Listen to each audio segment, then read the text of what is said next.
انہوں نے مزید کہا کہ جب وہ پاکستانی نوجوانوں کو آگے لا رہے ہیں تو اپنے بچوں کو بھی سامنے لائیں۔ مریم نواز کے اسی ٹویٹ کو جناب ارشاد بھٹی صاحب نے ذرا آڑے ہاتھوں لیا ہے۔ انہوں نے لکھا ہے کہ چلو شکر الحمدللہ مریم نواز کی خواہش پوری ہو رہی ہے، مطلب عمران خان کے بیٹے پاکستان آ رہے ہیں۔ اور یہ علیحدہ بات ہے کہ جب نواز شریف پر برا وقت آیا تھا تب ان کے بیٹے حسن نواز، حسین نواز جہاد اور باپ کو چھوڑ کر لندن چلے گئے تھے۔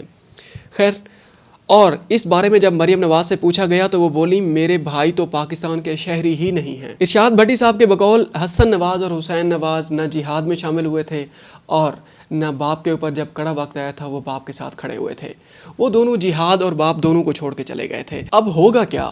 آنے والے وقت میں یہ بھی پتہ چل جائے گا کہ قاسم اور سلیمان اگر پاکستان آتے ہیں، تحریک شروع ہوتی ہے تو کیا ہوگا؟ کیا یہ تحریک کامیاب ہو پائے گی؟ اگر ہم تقابلی جائزہ کریں، اگر آج جو جس جذبے کے ساتھ جو تحریک شروع کرنے جا رہی ہے تحریک انصاف، جس طریقے سے مرکز میں یا پنجاب میں جو کنسالیڈیٹڈ گورنمنٹ بیٹھی ہوئی ہے، نون لیگ کی گورنمنٹ ہے اور اتحادی گورنمنٹ ہے، اس کا جو اعتماد ہے آج کل وہ کافی ہائی ہے اور تحریک انصاف کو بڑی مشکلات کا سامنا کرنا پڑے گا، اس میں کوئی شک نہیں ہے کہ پنجاب میں خاص کر۔ اور آج کل تحریک انصاف کی جو اسٹریٹ پاور ہے وہ بھی کافی حد تک کمزور ہو چکی ہے، اس میں کوئی شک نہیں ہے۔ عمران خان صاحب جیسے ہی جیل میں گئے، یہاں پر جناب سیاسی جوڑ توڑ، پارٹی کے اندر تحریک انصاف کے اندر بھی گروپ بندی ہونا شروع ہو گئی اور اندر سے پارٹی بڑی کمزور ہو گئی ہے۔ اس میں کوئی شک نہیں ہے کہ جب یہ اس کے اوپر ذوالفقار علی بھٹو صاحب کے اوپر جب کڑا وقت آیا تھا، پیپلز پارٹی بھی اسی طرح کمزور ہو گئی تھی، لیکن تب یہ تھا کہ پیپلز پارٹی ہمیشہ کے لیے ختم ہو گئی ہے۔ وہی ہوا کہ 10 سال کے بعد انہی کی بیٹی پرائم منسٹر بے نظیر بھٹو، محترمہ بے نظیر بھٹو صاحبہ کی بات کر رہے ہیں ہم، وہ وزیر اعظم بن کے آئی۔ اسی طرح ہم پچھلے جنرل الیکشن کی اگر بات کر لیں، اس میں یہ ہوا تھا کہ اس سے کچھ عرصہ پہلے جو نگران سیٹ اپ یہاں آیا تھا، انہوں نے جس طریقے کا کریک ڈاؤن کیا تھا پی ٹی آئی کے خلاف، تحریک انصاف کے خلاف، انہوں نے جس طریقے کا تحریک انصاف کے خلاف کریک ڈاؤن کیا تھا، سب نے یہی کہا تھا کہ تحریک انصاف ختم ہو گئی ہے۔ لیکن آگے الیکشن آئے، الیکشن میں جو نتیجہ سامنے آیا ہے، جس طریقے سے الیکشن کو مینیج کیا گیا ہے یا جس طریقے سے تحریک انصاف کو پیچھے دھکیلا گیا ہے اور جس طریقے سے ہم کہیں کہ بڑے کمپرومائزڈ قسم کا ایک امیج گیا ہے ہر ایک پارٹی کا ان الیکشن کا، خاص کر الیکشن ریزلٹس کا۔ اب فارم 47، فارم 45 اور فارم 47 کی اگر بات کی جائے، اب وہ اس طریقے سے چیزیں مطلب مینیج نہیں ہوئیں جس طریقے سے ہونی چاہیے تھیں۔ بڑا ایک سوالیہ نشان اٹھے ہیں پچھلے الیکشن پہ۔ تو اب 10 سالوں کی بات نہیں ہے، 5 سالوں کی بھی بات نہیں ہے، اب چند مہینوں کی بات ہوتی ہے۔ اب دنیا بہت زیادہ تیز ہو گئی ہے، لیکن تحریک انصاف پہ جتنا کڑا وقت آیا ہوا ہے، عمران خان صاحب جب باہر آئیں گے، آج آئیں، کل آئیں، پرسوں آئیں، وہ ایک علیحدہ کوسچن ہے، that is another debate.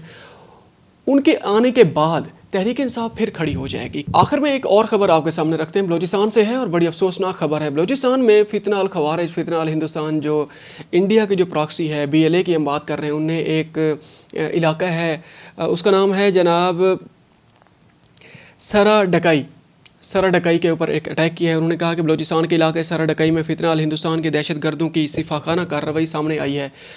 Reports میں یہ کہا گیا کہ دہشت گردوں نے بسوں سے مسافروں کو اتار کر شناخت کے بعد 9 بے گناہ پاکستانیوں کو شہید کر دیا، اور ان اکثر یہ جو 9 لوگ ہیں جن کو بے دردی سے قتل کیا گیا ہے، ان کا تعلق پنجاب سے ہے۔ ان کے شناختی کارڈ دیکھ کے، یہ بس تھی، بس کوئٹہ سے لاہور آ رہی تھی اور ان کو راستے میں اس بس کو روک کر ان کے شناختی کارڈ چیک کیے گئے، جن کا تعلق اس سے پنجاب سے تھا۔ سننے میں یہی آ رہا ہے کہ ان کا تعلق ان سے تھا، کیا ہوتا ہے، قصور سے ان کا تعلق ہے ان لوگوں کا۔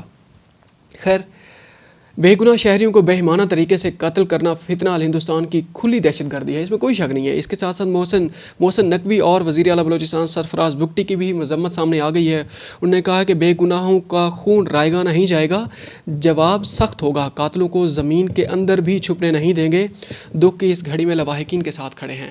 اور اس میں یہ جو خبر ہم نے آپ کے سامنے رکھی ہے، یہ تو تفصیلات ہیں اس خبر کی، لیکن اب انڈیا کی جو پاکستان کے اندر جو دہشت گردی ہے، پاکستان کے اندر جو کارروائیاں ہیں، وہ کھل کے سامنے آ رہی ہیں۔ اس کا آپ کو ایک جو اس کا جو وہ ہے امیج ہے اور اس کی جو تانے بانے ہیں، وہ آپ کس طریقے سے انڈیا کے ساتھ ملتے ہیں، آپ اسی سے اندازہ لگائیں کہ جب یہ کارروائی ہوئی ہے، یہ جو آپریشن ہوا ہے BLA کی طرف سے پنجابیوں کے خلاف، یا جو بسوں سے اتار کر جن کو گولیاں مار کر شہید کیا گیا ہے، اس کی پراپر کوریج انڈین میڈیا پہ چلتی رہی ہے۔ انڈین میڈیا اس کو بڑا اچھال کے جناب وہ اس کو پیش کرتا رہا اور خوشی کے شادیانے بجاتا رہا کہ کس طریقے سے ہم ڈائریکٹ کارروائی کر رہے ہیں، کیونکہ آپریشن جو اس کا بنیان و مرصوص کے ذریعے جو ان کو ہزیمت کا سامنا اٹھانا پڑ رہا ہے، جو ان کا آپریشن سندور ہے، اس میں تو انہیں کامیابی نہیں ملی، ساری دنیا کے سامنے ان کی جگ ہنسی ہوئی ہے، اور پھر وہ اس طریقے سے معصوم لوگوں کو نشانہ بنا رہے ہیں اس کا اپنی پراکسی کا استعمال کر کے۔ خیر، اسی ٹاپک پہ ہم مزید بات کریں گے، اب تک کے لیے اتنا ہی، اپنا خیال رکھیے گا اور ہمارے چینل کا بھی خیال رکھیے گا۔ ملتے ہیں ایک اور ولاگ میں، تھینک یو ویری مچ، السلام علیکم۔